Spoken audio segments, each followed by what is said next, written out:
So here we are at the beginning of day 2 of the reading rush. Kind of the beginning, I guess. It's almost 3, but I've been spending a lot of the morning editing my vlog from yesterday. My plan originally was to just make one video for the whole week and just put pieces from every day in it. But after I edited together everything, it was like 20 minutes long. So we're doing daily vlogs instead. I also got to finish the last 30 or so pages of AIDS and Its Metaphors. And that was really good. I think that I have a little bit more criticism of AIDS and its metaphors than I did disability or illnesses metaphor. It's interesting because whoever had the book before me actually made a couple of notes, not very many, but just 2 and just in that essay, and I thought that they brought up very valid points.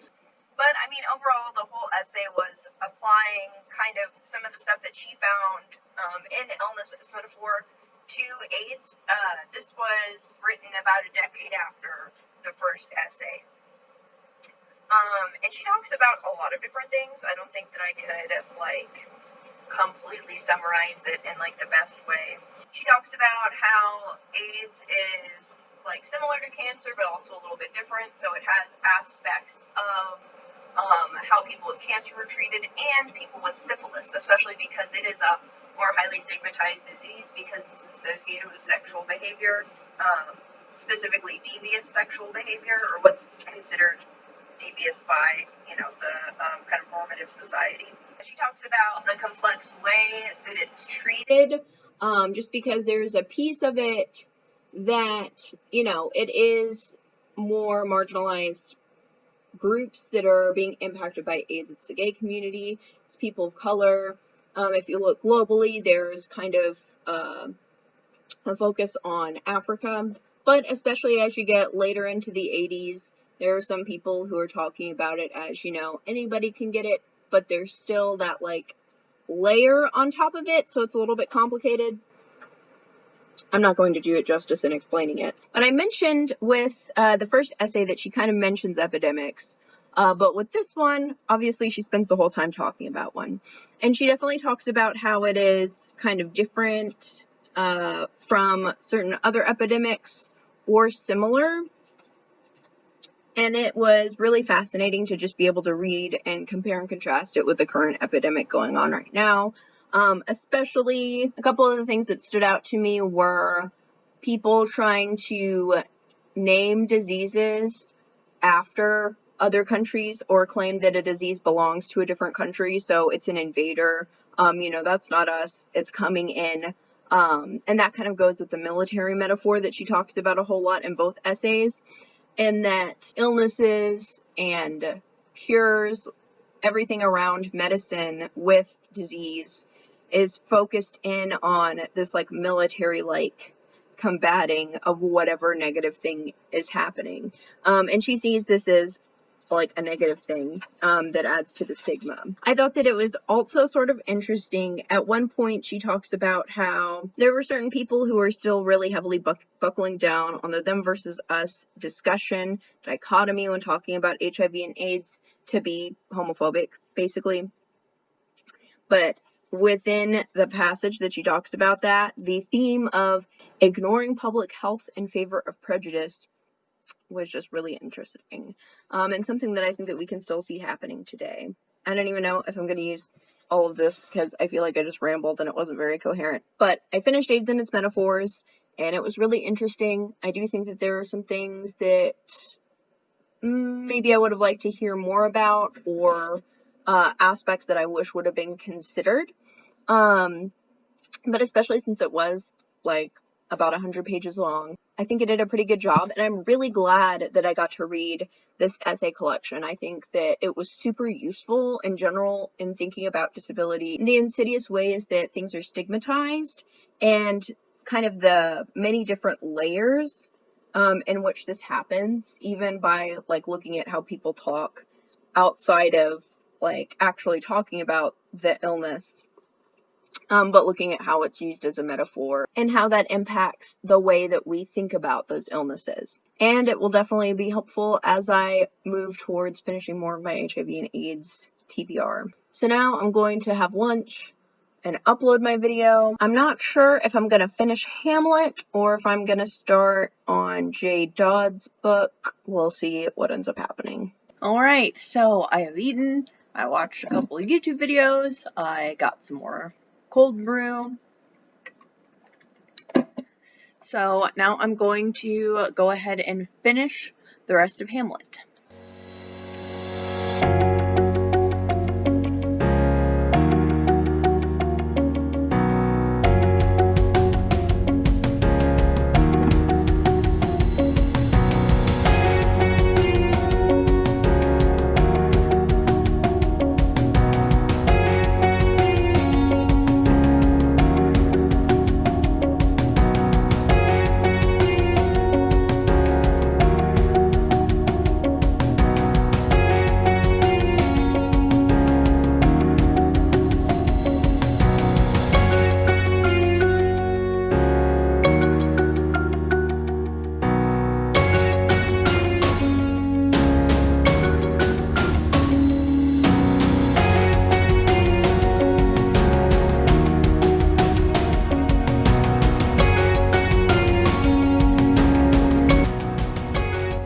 So I have finished Hamlet. I think reading it in this other medium was really neat. Very different than the play so far as like the experience of reading it. It was really neat to be able to revisit the story. I don't think that I've read or seen Hamlet in probably more than 5 years. I don't know if it's me misremembering the story, or if I have a new perspective on it, or if it's the medium. But with the way that I ended up reading the graphic novel, it seemed a little bit more likely that Hamlet was feigning insanity. And I remember one of the reasons that I really liked the play and thought that it was interesting is because you don't really know. So it's interesting that I thought something different reading it on this different medium. There are parts of people's characterization that I didn't really understand, especially with the way that Hamlet interacts with Ophelia. That just doesn't make any sense to me. I don't know. I need to rewatch this. Hopefully that'll happen sometime soon. But for now, I do have a few things that I need to do, so I don't know how much reading I'll be getting done until later tonight, but I'll keep you updated. So here's an update for the day. It is currently midnight. It's actually almost 12:30. I've been out the whole time. I ended up visiting a friend. He's like the only person that I've seen with any consistency since lockdown started because I lived with him for a couple of weeks while I was unexpectedly between houses. So I chilled out over there and I didn't end up doing any reading. I did put captions on my video though. I put captions on my day one video. I watched a little bit of The Office and some YouTube videos of the keyboard player from Dream Theater. So that was my day. I may end up reading some here in a little bit. I may also decide to play Animal Crossing instead. We'll see what happens. Whatever I end up doing, I'll try to do like a short montage of whatever it is. I kind of feel like I should read, but honestly, I've finished 3 books so far.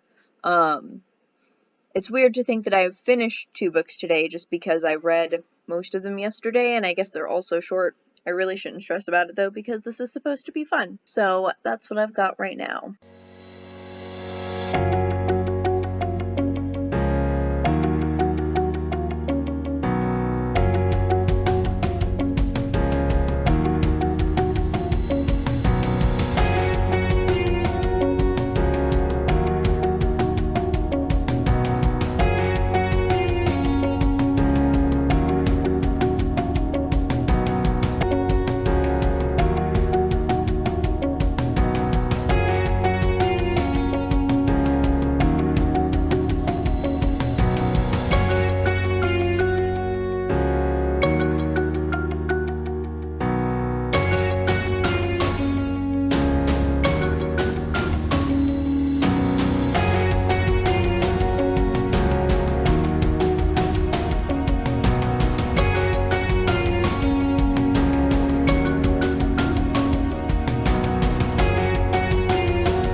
So clearly I didn't end up reading. Actually, I ended up watching a few videos. I watched Jesse from Bow Ties and Books' most recent video, as well as Sage's reading vlogs. Then I played some Animal Crossing. Tomorrow I'm definitely going to be doing some reading. I'm not sure which one. I feel like I'm gonna get to Queering the Stage soon. I also have a couple of books that, for some reason, my eyes and brain keep turning to them that I really want to read. One of them is on my monthly TBR, even though it's not on my Reading Rush TBR, and that is Naamah by Sarah Blake. That is a story that focuses in on Noah's wife, Noah as in Noah's Ark from the Bible. It's supposed to be really like metaphysical and queer, so I'm excited about it. And then the other books that I've been thinking about going to is The Seep by Chana Porter. That one is science fiction. The main character is trans, I believe. In the world that they're in, they have technology to where if they want to basically die and be reborn again, to totally have a new life, they can do that.